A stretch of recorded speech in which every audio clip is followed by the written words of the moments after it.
السلام علیکم۔ روزانہ واقعات اور اردو ویڈیوز کے لیے ہمارا چینل سبسکرائب کریں، شکریہ۔ ایک بادشاہ شکار کرتا ہوا اپنے قافلے سے بچھڑ گیا۔ اسے پیاس لگی تو وہ ایک باغ میں جا نکلا۔ اس نے پانی طلب کیا تو باغبان کی بیٹی نے ایک انار توڑا اور اسے برتن میں نچوڑا۔ وہ برتن اس انار کے رس سے بھر گیا۔ بادشاہ کو یہ دیکھ کر بہت تعجب ہوا کہ صرف ایک انار میں اتنا رس کہ اس سے پورا برتن بھر گیا۔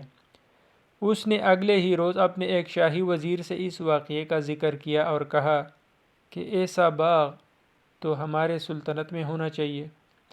میرے پیارو، اللہ کی قدرت دیکھیے کہ بادشاہ ایک دن پھر اسی باغ میں جا نکلا اور پہلے کی طرح پیاس بجھانے کے لیے پانی طلب کیا۔ باغبان کی بیٹی نے مہمان کے احترام میں ایک انار توڑا اور اسے برتن میں نچوڑا، لیکن برتن خالی رہا۔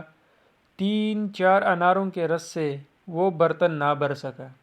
یہ دیکھ کر بادشاہ نے کہا کہ میں ایک دفعہ پہلے یہاں آیا تھا تو اس باغ کے ایک انار سے برتن مکمل بھر گیا تھا اور اب 3-4 اناروں کے رس سے بمشکل بھرا ہے۔ اس کی کیا وجہ ہو سکتا ہے؟ سادہ مزاج لڑکی نے جواب میں کہا، باغ وہی ہے، انار وہی ہے۔ اس وقت تو پیاس سے بلبلا رہا تھا اور راستہ بھٹک چکا تھا۔ اللہ سے مدد مانگتے ہوئے یہاں آیا تھا، تب ایک انار میں بھی برکت تھی تو اس سے تیری پیاس بجھ گئی تھی۔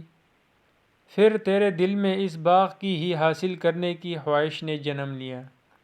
آج تو پھر آیا تو پیاس سے تڑپ کر نہیں آیا، اس لیے تیرے سوچ اور نیت کے تبدیل ہونے کی وجہ سے ہی اب تیرے رزق میں پہلے جیسی برکت نہیں رہی۔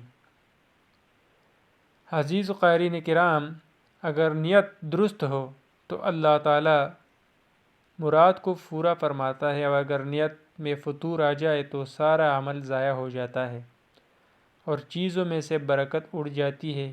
یہ مت دیکھیں کہ کوئی شخص کتنا رزق کما رہا ہے، اگر اس کے تھوڑے مال میں بھی برکت ہے تو وہ ہم سب سے کہیں زیادہ بہتر، اعلیٰ ظرف اور امیر نظر آئے گا، اور حقیقت میں محض ہماری سوچ ہی ہم کو آگے لے کر جائے۔